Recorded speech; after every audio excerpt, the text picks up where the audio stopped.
Welcome children to our civics first lesson, the Union Parliament, the Lok Sabha and the Rajya Sabha, class 10.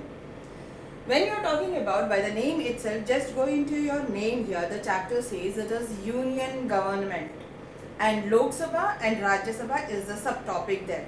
What exactly do we understand by this?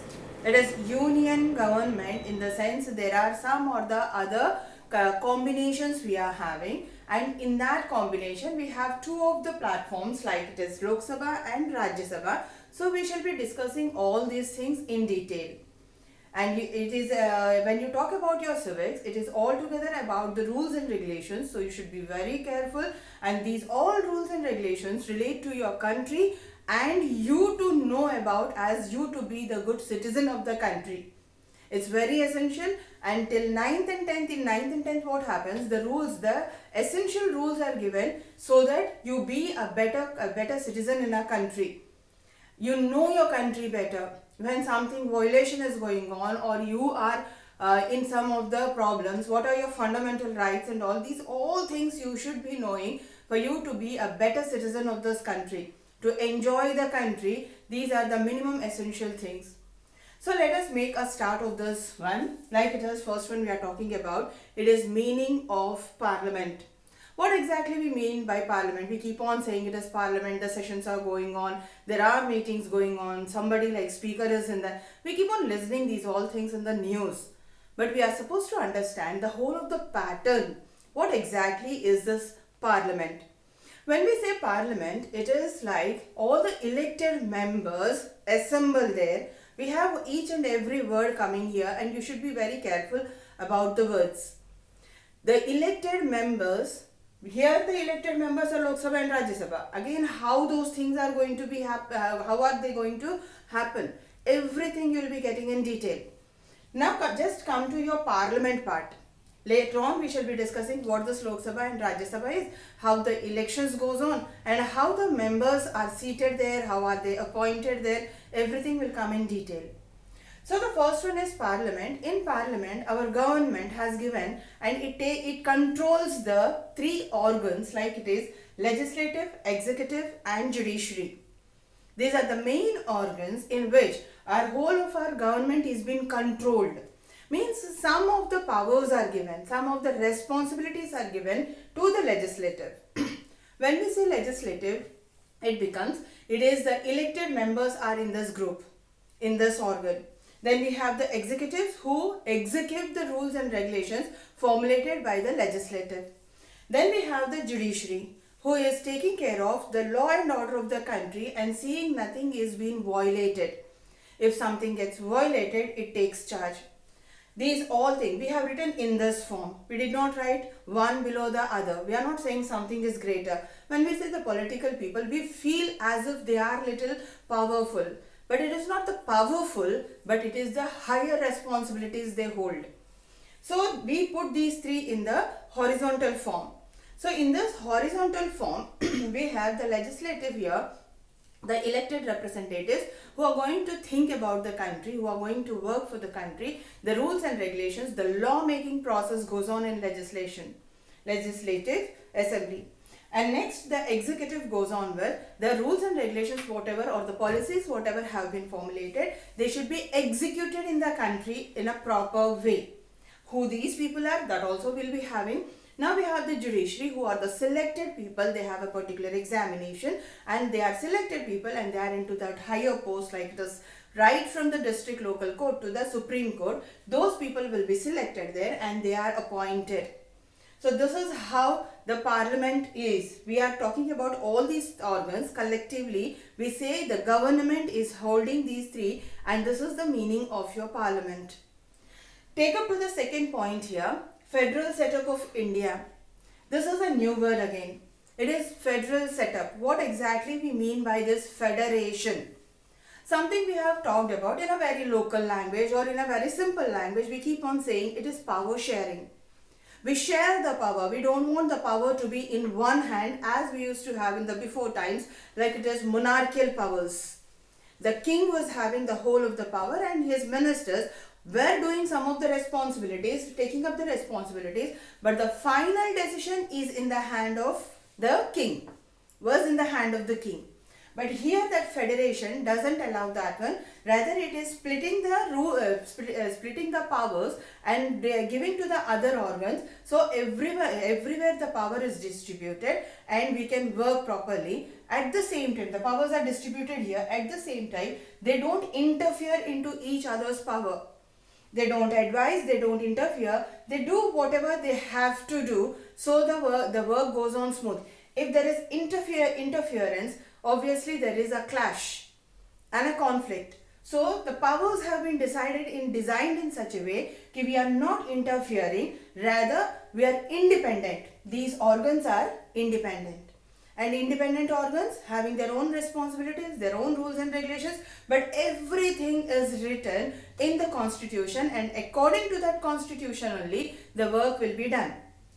India is a union of states. India has been described as union of states. We are a combination of states, and we are like it is 28 states and 8 union territories.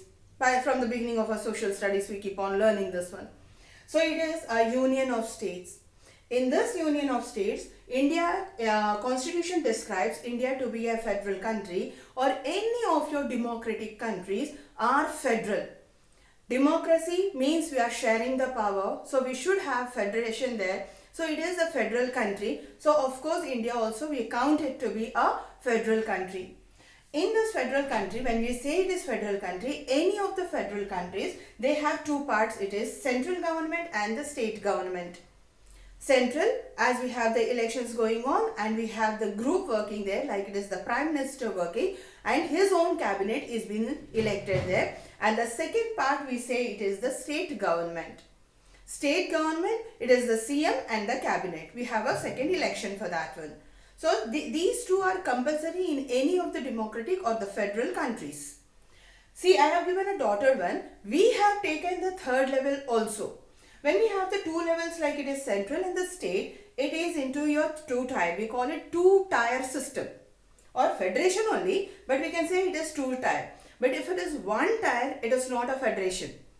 The whole of the power in one hand is never called a federation. It cannot even be considered into a democratic country. Two-tier. So it is two parts we have. So two-tier. One above the below. And in India, we can say it is like the local government we have introduced due to some of the other reasons. As we were talking about, India is with 28 states. It is a very vast country with different religions, diversified religions, and we have so many traditions and cultures going on. So we felt the necessity that it is not working out with two of the federations or the tiers here. We want something more help, that is your third tier. So it can be easy for us to go on or run the country. So we have decided we shall be going with the third one also. In the very initial when we got our independence, we only were with the two-tier system. Later on after some years, those all will be going in detail. Some years we have decided that we will be going with the third tier, and we have taken the local government like it is municipality and panchayat raj. So now we have the three-tier system. This is our country is with three-tier system. So this is how the upper meaning of or the introductory part of your lesson goes on with.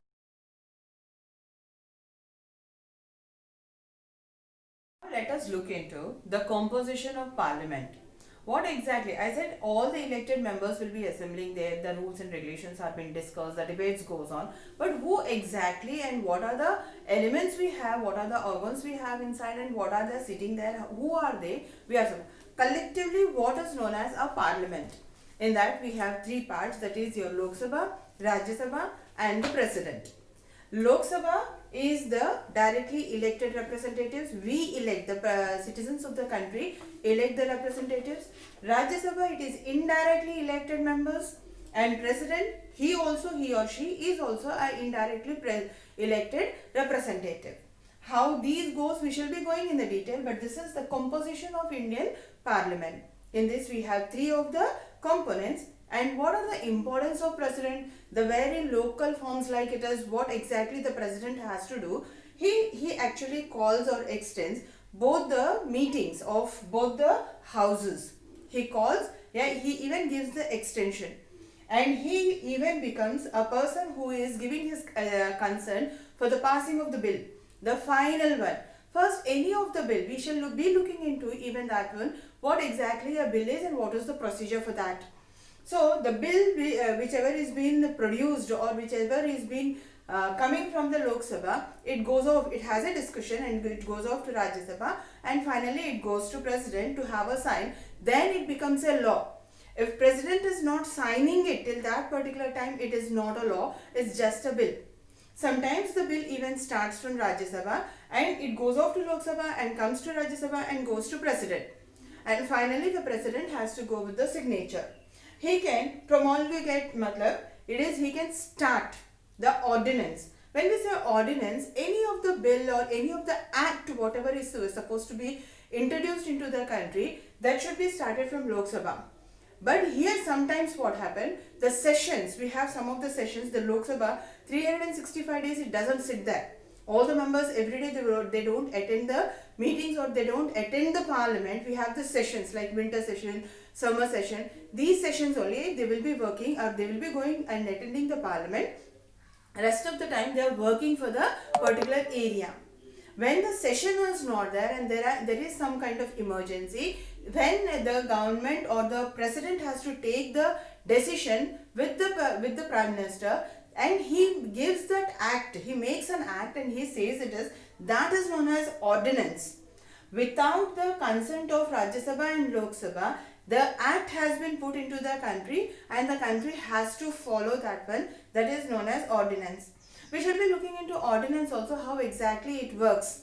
It is the time period, how a president has taken after the Lok Sabha has come, what are the features of that one, all will be going in detail. But this one becomes a small point, like it is what exactly is the composition of the parliament.